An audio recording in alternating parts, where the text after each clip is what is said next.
Well, At least they got 9:01 a.m. We'll declare it formal. Pastor Slintz, oh, how are you doing this morning? I'm making it. I woke up. Better than some folks, right? At my age, that's something. Let's pray. Father God, we do thank you for all of your blessings. Father, we thank you for the recent blessing of the rain that you brought. But Father, you've told us in your word that whenever we need wisdom, that you are glad to give it to us. And so, Father, that's what I pray for these commissioners and their staff this morning. Father, come to them in a way that only you can and give them the wisdom that they need to make the proper decisions that not only honor you, but also benefit the citizens of Brown County. Father, we just give you the praise and we do it in Jesus' name. Amen. Amen. Thank you. Citizens' comments, I don't think anybody's signed up. I'm not aware of it.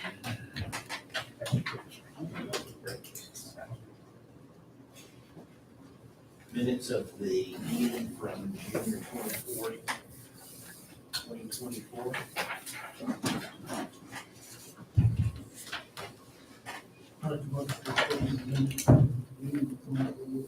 Okay.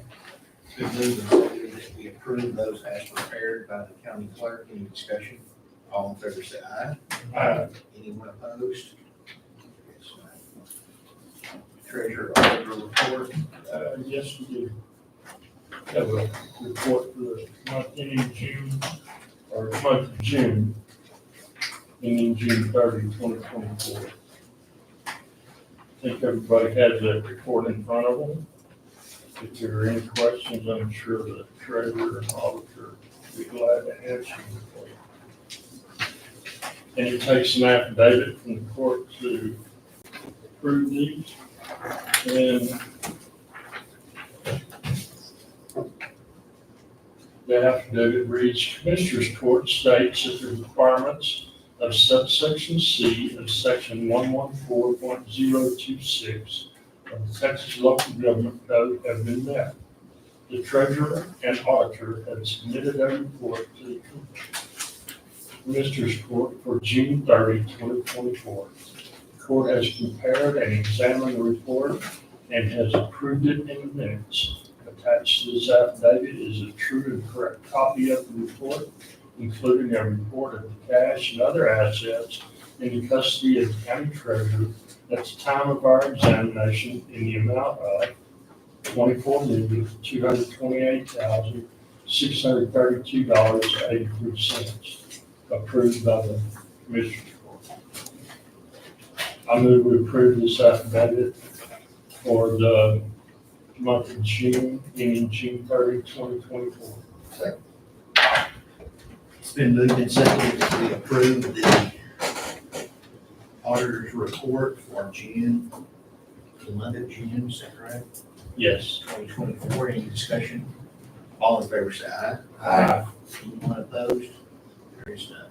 Thank you for that. Burn ban is still on. Is that correct? I think it needs to stay in place.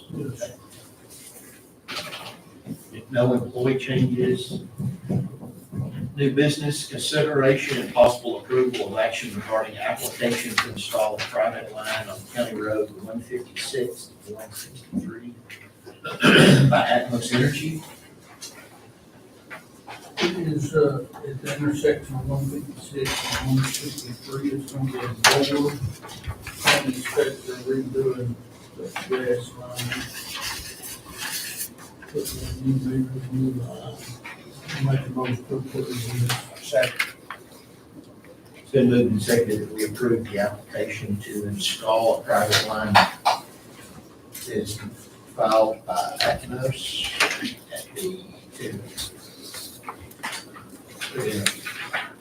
will be a bore under the intersection of 156 and 163, right outside of Bangs. Any discussion? All in Aye. Any opposed?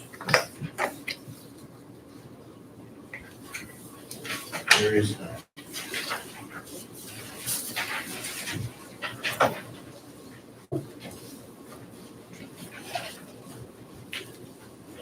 Attached to that application is a map, plat, something or another, if anybody wants to look at it. Other things.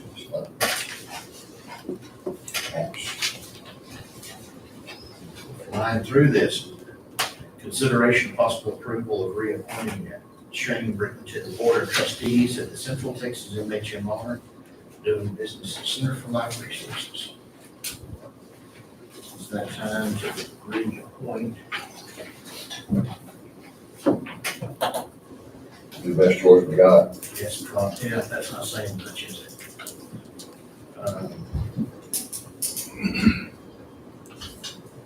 So you want to make that motion? I move we appoint, Shane Britton to the, what was it? Not the Center of Life. Center for Life Trustees. Board of Trustees, Center of Life Resources.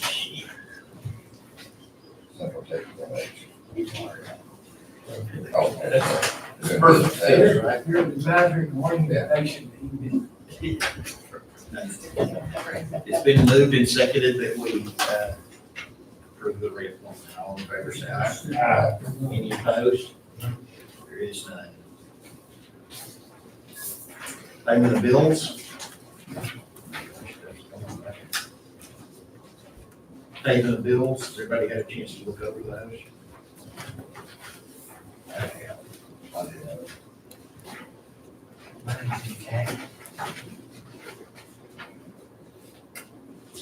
Make motion to approve bills presented by the auditor. It's been moved and seconded that we approve the payment of bills as presented by the auditor. Any discussion? All in favor, say aye. Anyone opposed? There is none. We have announcements. Anything that you need to know about?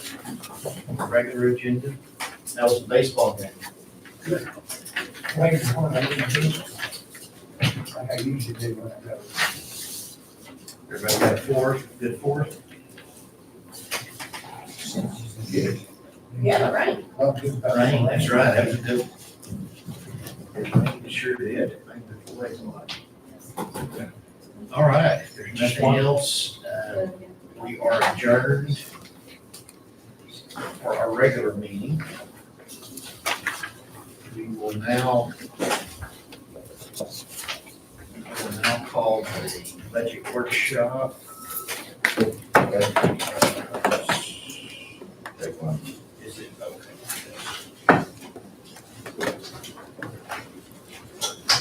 So we will now begin a budget workshop and its discussion regarding FY 2025 Brown County budget. Is there an agenda, is there a list of things? There is not, it was just supposed to be here and first come, first service. All right, museum. Is she first, or is there a, There's not a list, it's just whoever, yeah. just whoever, you ready? Sure. You'd be doing it by 10 o'clock, 10 minutes after 9, did you? No, I didn't. I'm glad I came back.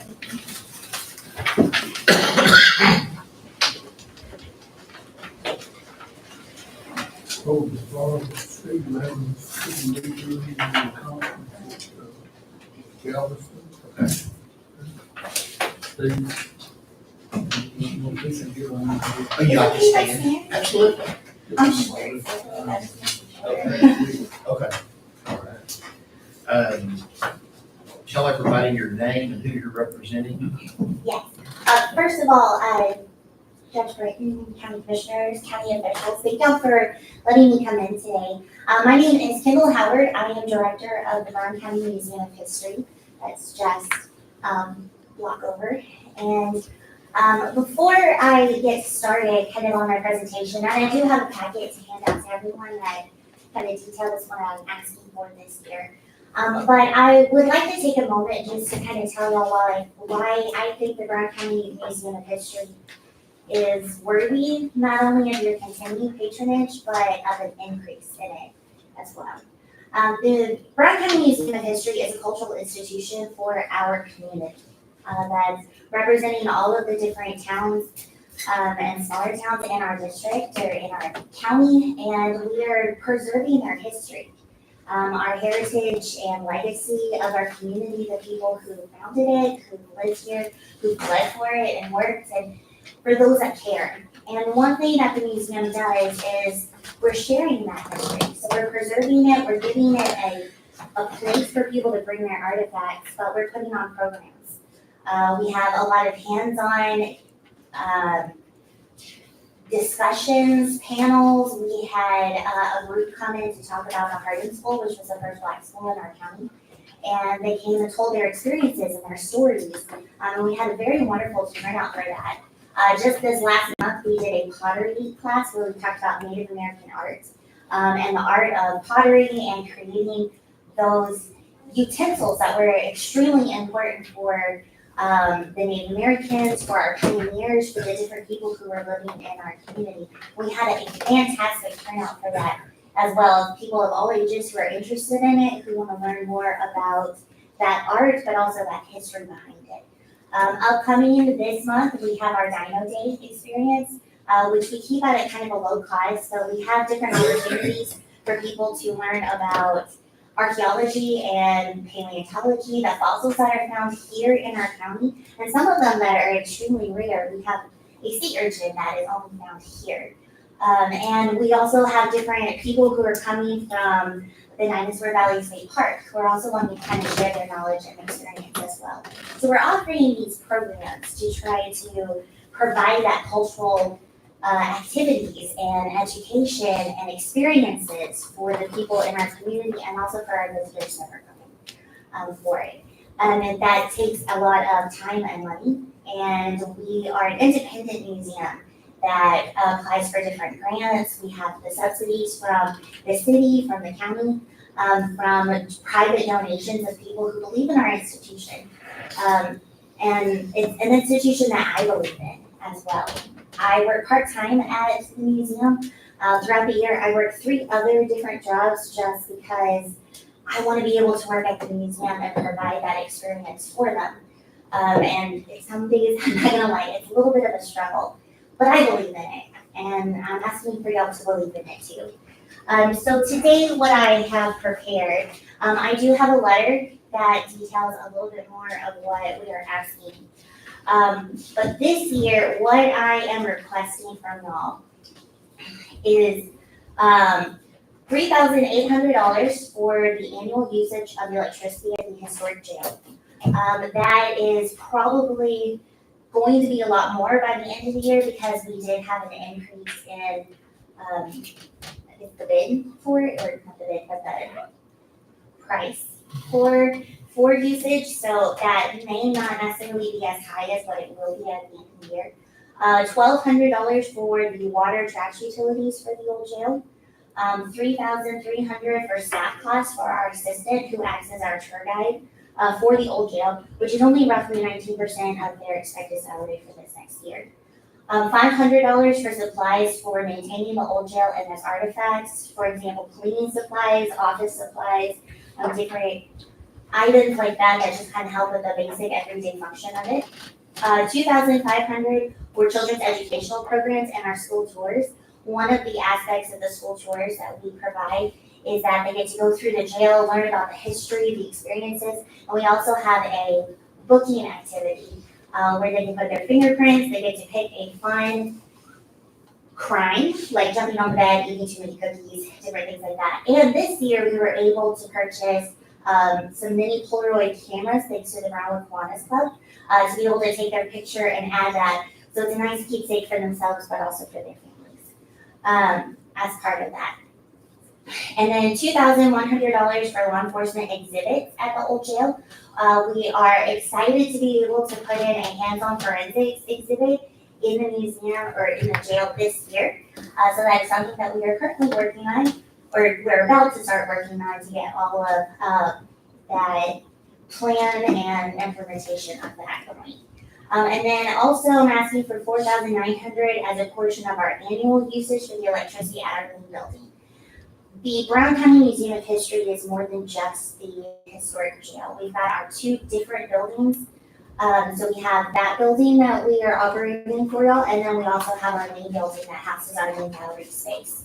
And our offices, some of our collections, we were very blessed to be able to find two places this year who are letting us use space for some of our collections so that we can rework that back area to make it more safer and efficient for our collections and for our office staff. So that total for this year that I'm requesting is $18,000 for this upcoming year. Last year, we received $5,000, so I do realize that's a substantial increase from what we received last year. But I do believe in our institution, and I do believe that we can use that to help us, like, not only sustain, but to make it better and provide more opportunities for our citizens and our visitors. Last year, with that $5,000, I used $2,700 for electricity at the old jail. That is a smaller amount than what I'm asking for this year, but again, we had an increase in how much we are going to be spending on the electricity just because the rates went up this year. I have $1,000 that we put in for the free day for the museum's 120th birthday for the jail. It turned 120 years, June 29th of last year. So we had that as a free day. We had extended hours. We provided cookies and drinks, and several of y'all came out for our proclamation that we had that morning. That day we had a total of 203 visitors. For a Thursday is absolutely fantastic. And that amount that if they had paid would have been a little bit over $1,000 in ticket sales. But we had that as a free day to encourage people to come out to see it, to learn a little bit more about our heritage and legacy. $400 for a portion of the supplies for the school tours. $100 for a portion of our cleaning and office supplies. We put in $500 for a portion of our assistant who acts as our tour guide for her expenses, which was only roughly 4% of her salary for the year. And then we didn't have any that we were able to put into special exhibits this year. So that was a total of $5,000. Also in the packet, I do have our balance sheet and our income statement, which is that profit and loss that was requested on this board. Is there any questions? You gonna give us a copy of it? Yes, sir. I have them right here.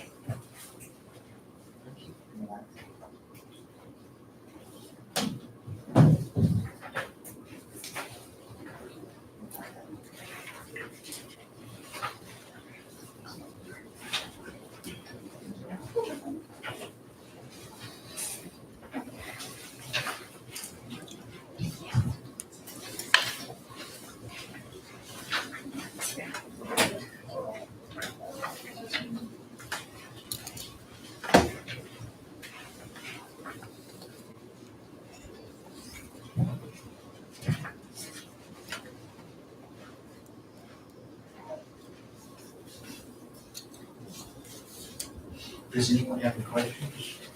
Now, we own the old jail, do we own the building, attorney? I know we've done maintenance on it, the main building. Which is the basic fundamentals of just that one building. So we have, we rent the old jail from the county, so that we are able to, put things in here. It was, a contract that was made in 1985, 450 years back then, Yeah, the pay rent. essentially. And then we have our main building that's across the street, that is owned by the Brown County Museum of History.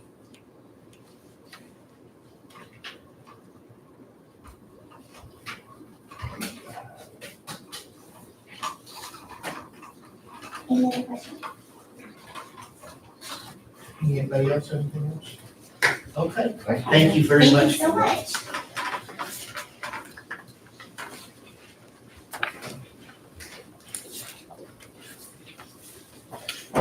I keep getting 18,300. I had, Yeah, several times. We had this, Mr. 18.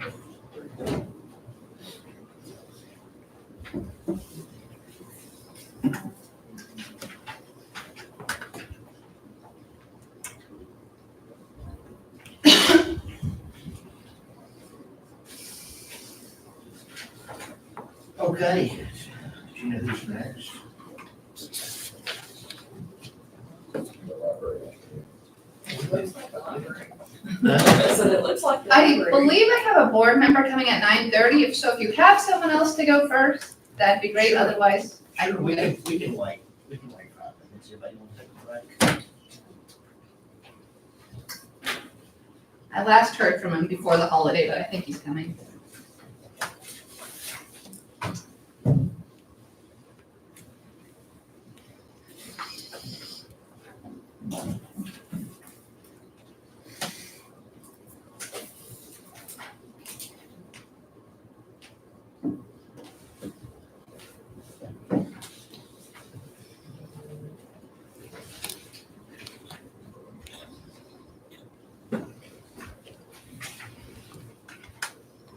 Were they told specific times or? Just to be here by 9:30. There was Oh, a okay. specific time. All right. And so we have before us, we're going to talk about the fire department. Mr. Steve Adams was going to speak on behalf of the fire department. He is apparently out of town this morning. And so they requested that they be given an opportunity. And so, we will figure out a time for the fire department to come back sometime prior to, well, just sometime later in the day. I mean, the best thing is our next meeting. It's gonna be on the 29th right now. Well, I mean, our next commissioners court meeting, whenever we're all together again. Is it the 22nd? Y'all know? No. You don't know or anything? I don't know. Oh, you don't know. So this is a, Whenever our next regularly scheduled meeting is, we'll put a budget workshop at the end of the regular. Well- Department. oh, we're meeting in, we're not meeting next Monday then, so we're saying, Right, we're not meeting next Monday. that's my understanding. So that'll be the 15th. I mean, the 22nd. 22nd, I'm sorry. I think the 22nd is our next regularly scheduled meeting. So what we'll do is we'll just have a short budget workshop at the end of that for the fire department. Is that okay? It's fine.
Judge, you know when we get numbers from the appraisal district? It'll be a couple of 20. weeks. Yeah, it's the last 29th. Something, yeah, like that. The paperwork for them to calculate the debt service rate. We didn't even get it from them to complete until the 13th of July last year, so it'll be a little bit. Yeah, it's usually like the last working day of the month. or something. Right. Yeah, I know it's end of July, first of August, but I don't know. yeah, we, You can talk to Brad or if you can talk to. yeah. I was kind of saying to get Nancy until I looked back and didn't even get it until the 13th, so. And you haven't got Have for not, this year, so. correct, yeah. But there's actually a statute that says when they have to have it to us. by, Right. And it's. Yeah. It's usually that day. It's usually- Right, that's usually when we get it. Yeah, that's It's right in there.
Sonny?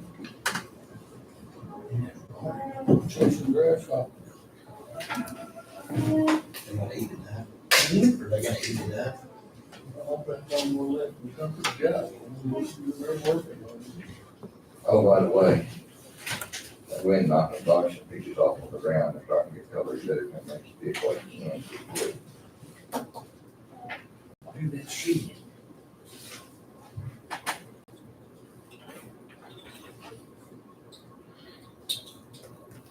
Are they ready? Not really. It'll just fall off the tree.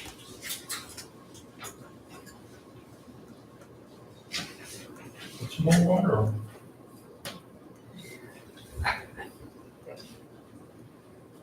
Well, I don't know if that'll help or not. That wind, I guess all because of that wind, I don't think like that three windows out, it's just Covered. cover the ground right above it.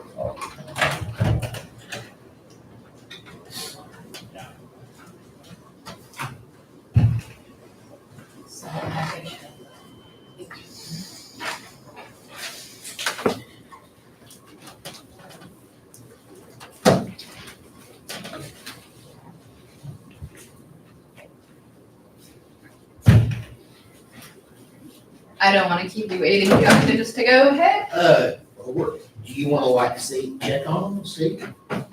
I'm not sure, I texted him, but I'm not sure if it's a cell phone, so Okay, I don't know at the moment if he's coming or not. we can give you a couple more Okay. minutes. Troy, are you here for? The Animal Shelter Board Yes. would like to make a presentation, but the budget is not available at this time, and y'all wanted a copy of that. Okay. Could we also get on the 22nd for the presentation? Sure. Yeah, I'll see why not.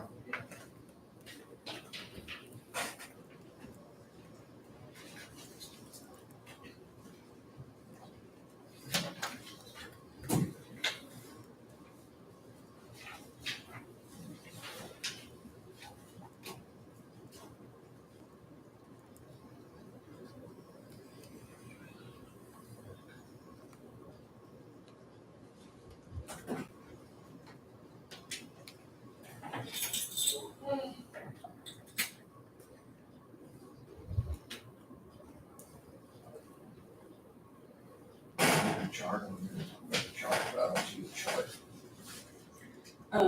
That's what Jesse brought me, so if you wanna look at that. Here's.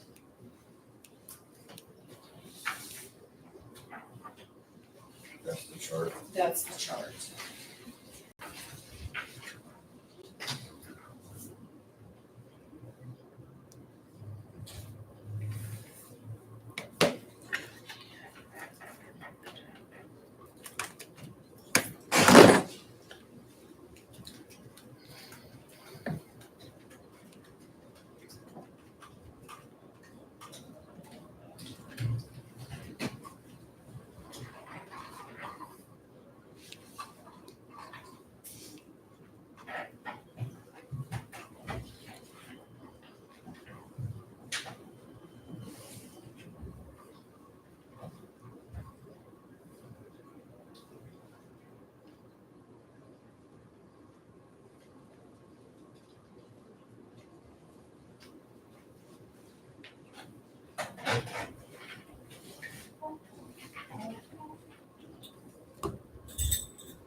What's range? East three. That's 16th and 17th. Trade works are looking right. I don't think so. Up around Berkeley, they got 3 and 5 and Sandy and We didn't get that. mainly we went north of the small. Come to I don't know what that, if you add it all together, the last couple of months, y'all, the, we've got a lot. It was burning up. y'all had that twice as much as what Wayne's had out of his place in the last 3 months. Probably a little bit better. Well, that's what I said. 60's coming. Well, I guess we should go ahead and go. All right. Because I thought Doug might show up.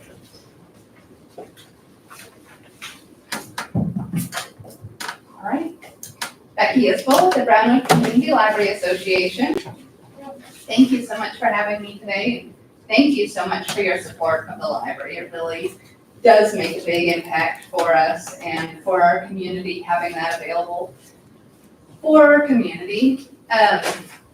So as I mentioned to you in the letter I sent you, the library is a nonprofit, and that is kind of weird. About 10% of the libraries in Texas are nonprofit. I think all of the libraries in Pennsylvania are nonprofit. Most other places, I don't think there are nonprofit libraries. Most of the nonprofit libraries in Texas serve really tiny communities. Like I think Cross Plains might be a nonprofit. We are the second largest nonprofit library in Texas, and so we've been around since 1906 with funds from Andrew Carnegie, and ever since then our funds have come from local cities, the county, grants, donations, so that's where we're getting our funding from. Our current building was built in 1966, and if you step inside, it looks like it's never gotten a facelift. We were told recently that stepping into the building was like stepping into the 60s. We've got the teal floors and the laminate, the teal shelving and everything, and it works. It's a functional library. There's definitely things. We've got to have 2 unisex bathrooms because only one is wheelchair accessible. Just different things like that. We've got a roof that needs to be replaced, and that's about $100,000.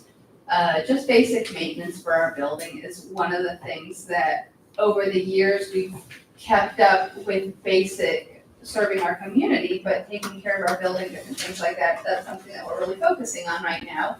We are in the midst of applying for USDA Community Facilities Loan and Grant.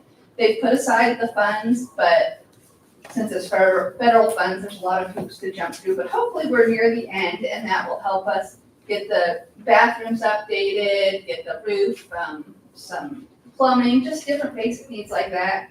It's about $300,000 grant, but also about $400,000 loan. So we've been putting aside funds to repay that loan. We really are trying to make a focus on not being in this position 20, 30 years from now and being like, oh no, we need a new roof, what are we gonna do? And put those funds aside and not be paying interest on it for decades. But that is where we're at right now. We're going to need to start repaying that loan pretty soon.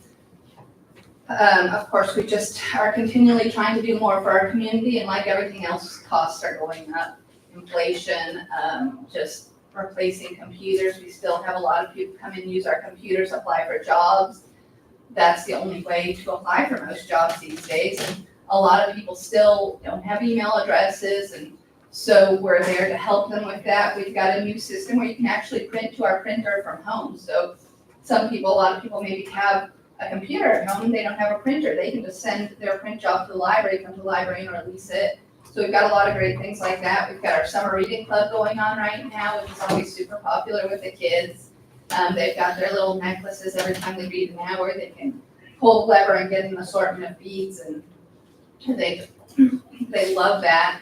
We have different educational programs coming up. We're going to have on Thursday, Lake Brownwood State Park. I think they're gonna bring some of their reptiles and teach the kids about local reptiles. So a lot of great stuff, get the kids out of the heat and just keep that. They've got something called the summer slide where kids actually will lose several grade levels, or maybe not grade levels, but percentage of grade levels over summer if they don't keep their mind engaged.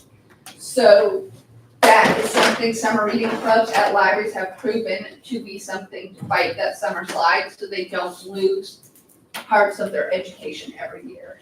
So that's basically where we're at. Just keep trying to move forward and provide a better library for our community and just trying to use the resources we have. So you're asking for 10,000 more? Yes. We're just comparing that to, like you said in the chart, other libraries in Texas, other county libraries and how much they support. Like I said, it's weird trying to compare us to other libraries because we are a nonprofit. Usually they compare county libraries to county libraries, but per capita is how libraries usually compare. And because we get funding from the county, that makes our official population 38,000. So just comparing the per capita local government revenue for everything, including all of Early and Brownwood, we get $725 per capita, and that's just so much lower than the average for other libraries in Texas. So yes, we are asking for a per capita of $1.03, which is 40,000. What's the difference between a nonprofit and a for-profit? What do they do differently? Well, they're not for-profit, but they're city libraries, so it's like a department of the city, or a county library is a department of the county. So it's just different how they work, how they get funding and what they have to do. And, you know, the building might be owned by the city and so the city maintains it perhaps. Or the city IT department might do their computer work, whereas a nonprofit library, all of that has to be independently done and paid for. Yeah, I think most larger cities have libraries that are just owned and operated by the city. Now, you currently get funding from the county and from Brownwood. In the city of Early. Oh, Early does? Yes. Okay. Good morning, how are you? Good. How about you? Good. This is David Claiborne. He's on our board.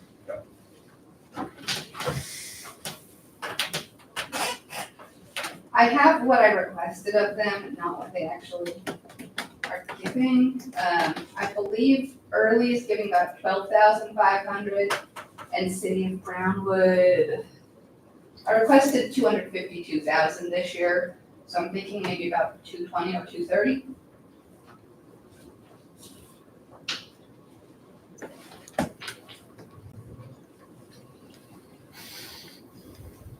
Any questions? Comments? You're waiting on him, did he have something particular to add to the conversation? He did a great job last year. moral support for it. Early was able to kick in about 25% more than they had the year before, after we made a bit of a presentation last year, for whatever that's worth. I guess if I throw in anything, I throw in that it's tough because I bet the citizens of Brown County, Early, Brownwood, Bangs, and the rest would chafe if they knew that we were one of the worst funded libraries in the state. I mean, poorer counties than ours give at a higher rate and give more overall than we get as a library. And I think a lot of that is because the library hasn't been very active in selling itself a decade ago. And so we're trying to rejuvenate and get the library kind of back on everybody's radar to recognize the value of the library to a county.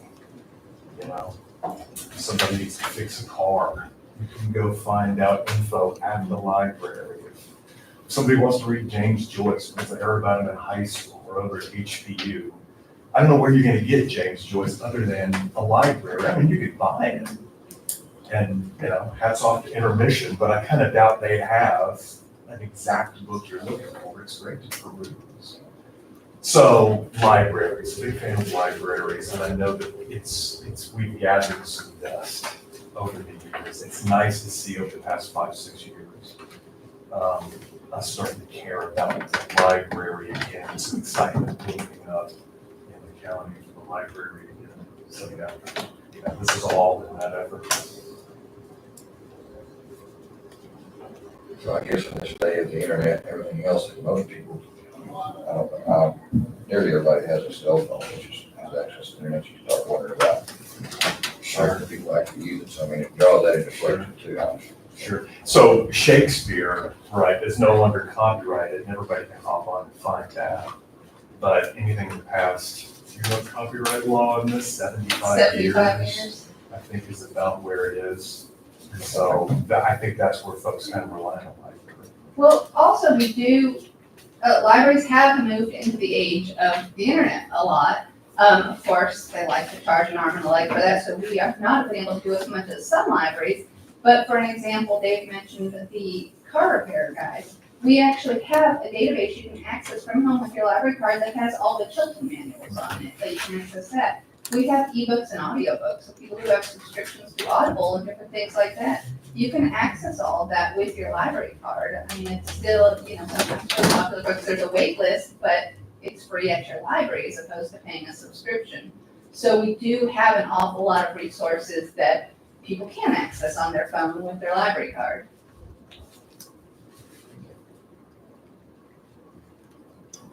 I don't have any other questions. Well, we appreciate your patience waiting on us. Good to see you. Make sure she's got your names and you have her names. That's about it. Thank you I very didn't, much. I didn't Thank catch your you. name, I know you said it, but Dave Claiborne. Dave Claiborne, all right, thank you. Thank you much. Thank you.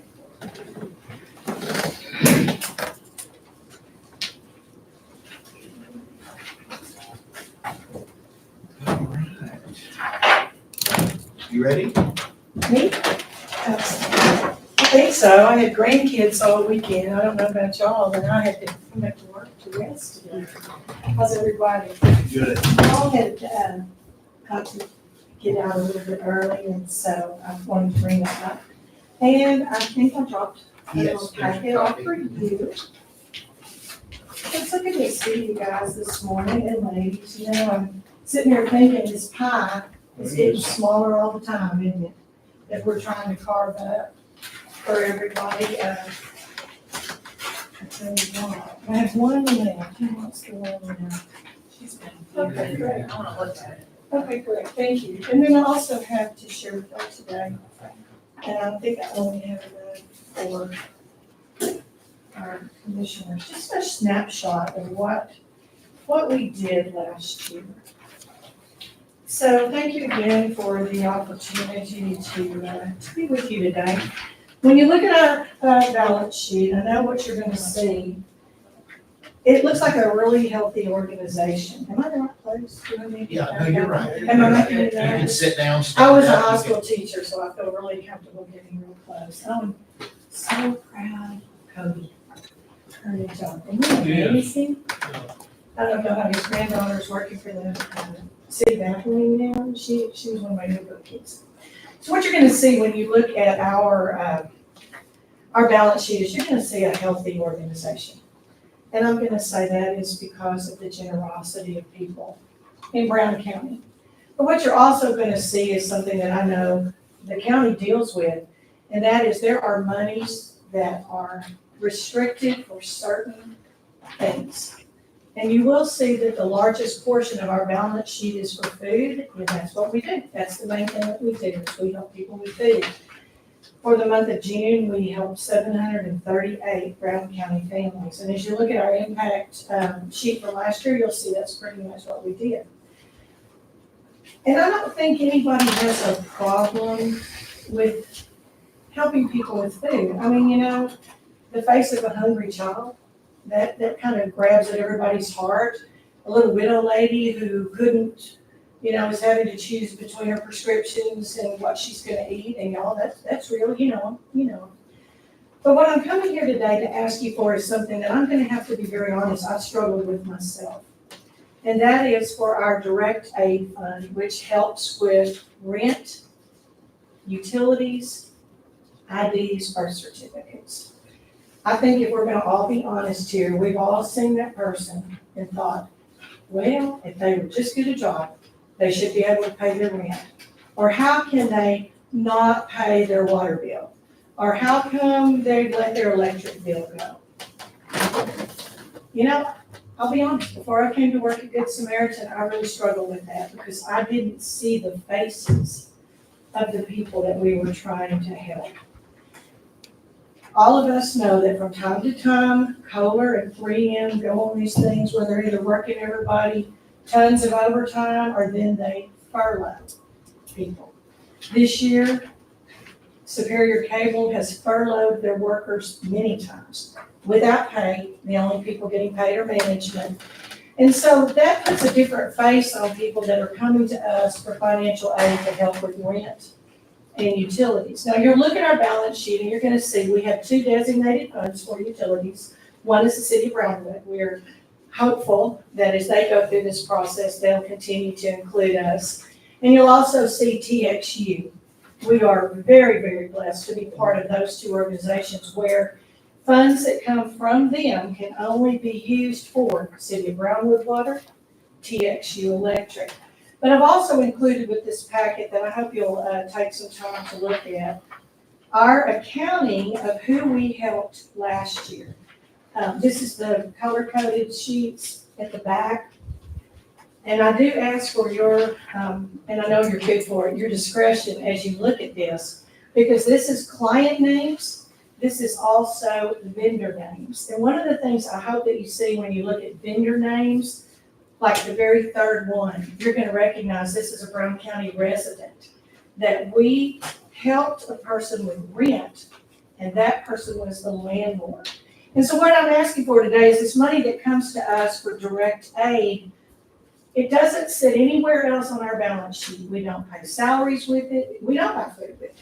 What we do is we help people that fall outside of either TXU or City of Brownwood. We don't have a rent partner right now. And what we do when someone comes to us and they need assistance with rent, we usually require that they pay a minimum of 20%. We want them to be involved in the solution. But do you have any idea what rent is in Brown County right now? I have a former student, her husband, they're both employees of Baines ISD, renting a house in Baines, America. It's $1,500 a month. And so if someone came into us in a situation like that and they said, I'm behind on my rent, and we ask them to pay $300, we're still helping them, you can see, to pay $1,200. So you've got a lot, I realize the pie is smaller. Inflation hit us really hard last year. You'll see that our food fund looks really good right now, but we're just halfway through the year and we haven't gotten to the end of the year, which is harder on a lot of people. We will get to 800 and 900 families a month by October. And if you've shopped for groceries, what we dealt with, price of eggs doubled last year. Our things, same kind of thing that you as commissioners are dealing with, our property insurance went up 22%. I mean, it's just one of those things, and I realize. So I'm asking again for $7,500, which will be used for that direct aid fund. Last year you gave us $48, and we were grateful. We used every single dime of it. And if you can't help us, what does that mean to us? We will continue to move money from our general fund. We have a percentage every month that we move into that direct aid. But it means that we have to make those hard decisions, just as you will in this budget process. That means that as we look at those folks that come in, will we choose between the one who's temporarily laid off? Will we choose between the ones that had injuries, couldn't work? Will we, again, it's just a tough choices. And I will tell you, because we are based on biblical principles, we tend to gravitate towards widows and orphans. And for us, we look at orphans as being those single parent households. We do prefer to help those who are working because we do believe that they're helping themselves. And so as you look at the lottery, who gets what, which is kind of what our clients do, that when you live in poverty, you have to make some tough choices. And a lot of times the people that come to us, they paid the electric bill last month. This month they're gonna pay the rent. It's a constant cycle and it's hard to break. We have families that are generational in this, but we're gonna do what we can. And I appreciate the opportunity to be here today. Is there anything about our balance sheet, anything about what I'm asking today that I can to help with?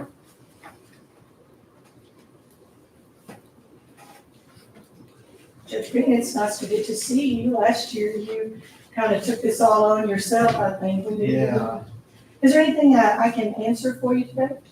$2,700 increase. Yes, sir. We did 48 last time, and I would like to have 7,500 if that is possible.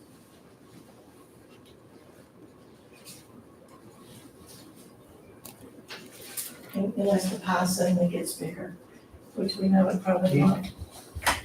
Is the city contributing anything? We have applied for that water grant. It is strictly for water funds. And what we work with the city is those that are in danger of having their water turned off. And if it has been turned off, we don't pay, let me just go clarify this. We don't pay any connect or reconnect fees when it comes to rent. We don't pay first month, last month. We don't pay deposits. We strictly want to help those folks who find themselves in a tight spot. And I can tell you this, probably more than half of the people we help, we never see again. About 50% of them, it's a one and done. Like everything else, there are some that know that they can only come every 2 years, and they know to the day, and they start calling. But most of the time, by the time someone comes to us, they're really in a tough spot. I mean, do you want to be evicted? Do you want to tell your kids that you don't have electricity or water? I'm constantly amazed at people that water is the one that they'll go longest with. I don't understand that, but sometimes they'll go 3 and 4 months without their water. But anyhow, thank you, that's a good question.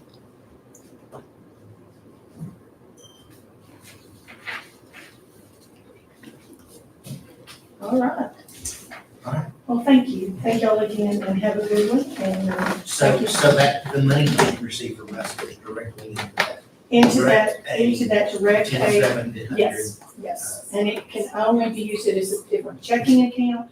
We only use that to help with rent and utilities that fall outside of City of Brownwood TXU. And hopefully we'll hear from Brownwood, pretty quickly, that they've been. And so there's 100% of what you get from the city goes into the city water system. Yes, and that's it. And it is only used for City of Brownwood water.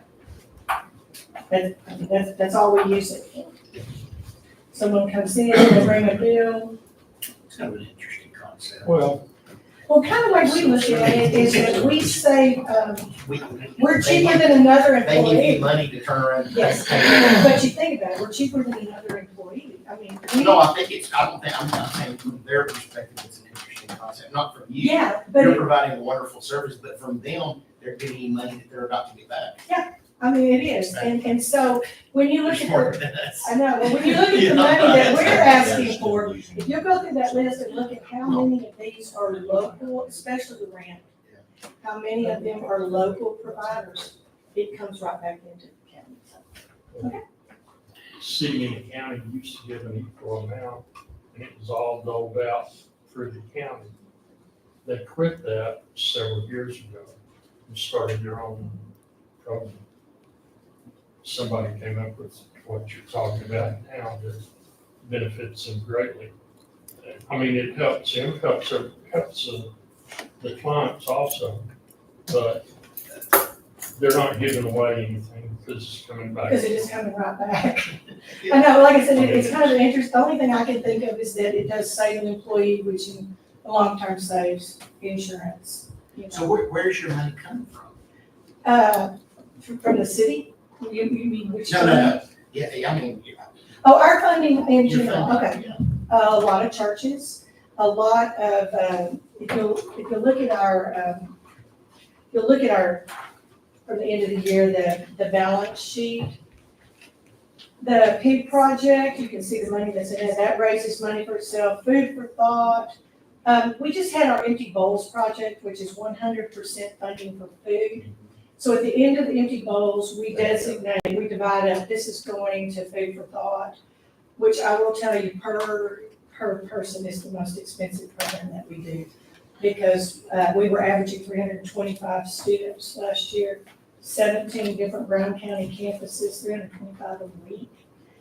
It's most expensive, but it's also one of the easiest to raise funds for, because it's children. Many of the things that come to us from churches, individuals, we receive funding from the Harriet Gully Beetle Foundation, from the Central Texas Foundation. Those are all food. We recently received a grant from the Thomas Shoemake Foundation, a fairly new one. It's going for Christmas boxes. Kohler has given us a grant that's going for food. And so that's kind of where we find ourselves. The monies that come in often are designated, but where we get our operating money is our resale store. That little store that when you donate your clothing, your housewares, the sales from the resale store helps to pay our expenses, our utilities, our salaries, in fact, we have more employees designated right now for the donation center and the resale store than we do any other thing. And we do, out of our general fund, we do take money from that to help pay for these utilities. In fact, often we'll do a budget amendment about this time of the year. We'll have to move money to help with rent. Rent especially, that's the one, guys and ladies, that is just, rents have skyrocketed. Even, I'm surprised what Section 8 housing, government housing costs. I think if you ever had the idea that that's just $100 a month or $45 a month, no. And there's waiting lists for the housing that can be subsidized. So that, I understand what you're asking now. That's a great question. Year to date, you've sold $350,000. Last year it did. I mean, yeah. Yes, and we do pay sales tax on that. We're not required to as a nonprofit, but we feel like since we are benefiting from city services, that we should do that. So we do pay sales tax. We're also a 941 payer for all of our employees. And we currently have a staff of 18. There are only 2 of us that are salaried, everyone else is hourly. We're not able to provide insurance, but all but about 3 of our employees are retired from other jobs, and they are able to have insurance either through Medicare or their other retirement. So we're a busy place. I'd love to invite you to come by sometime. It's, And I just didn't realize what I was looking at the wrong. oh, that's When you, okay. well, you No, but call we it, did you last call year. it total direct public support, and that includes donations. Yes, it includes all of I it. thought that meant from government. Oh, no. The only, in fact, I'm in my 8th year at Good Samaritan, and from the very beginning, the first original board and the way we're set up, we're not a United Way organization.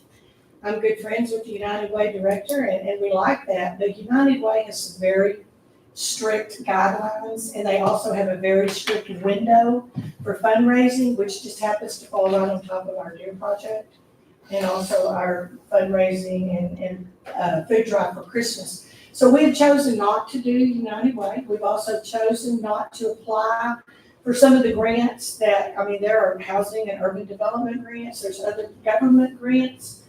We've chosen not to do that because we don't want to ever be entangled in something that would not be beneficial for Good Samaritan, would also not be something that the area churches that support us would be happy with. Any questions? All right, well, we Yes, agree. I'm still thinking. You're gonna give me a pop test today. Yeah. That's good, because I've been running around with grandkids. My brain needs to do something besides The city singing of about the ark.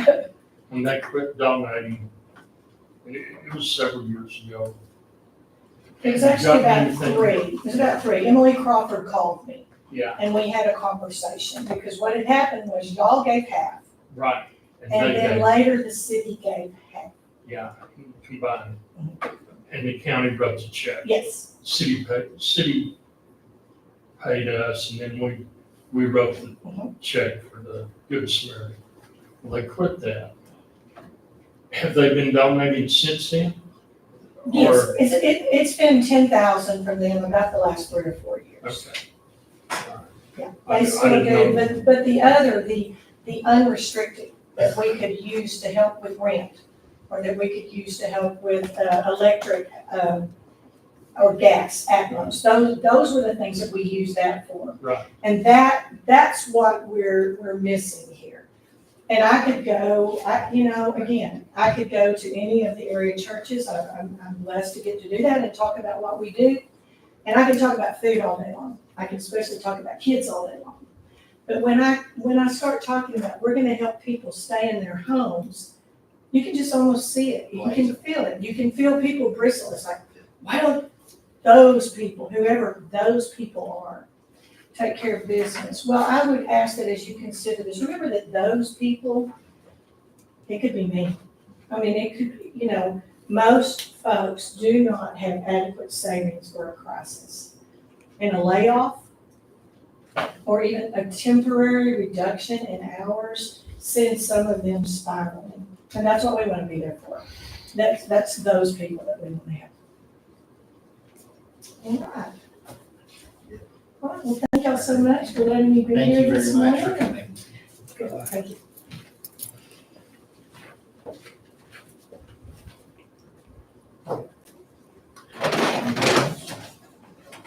You said you don't have Yeah, we're gonna put him on to the 22nd.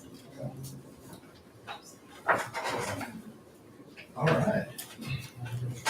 Nobody else wants anything? Lucky. Everybody else is so- Or not asking for your questions. Put it that way.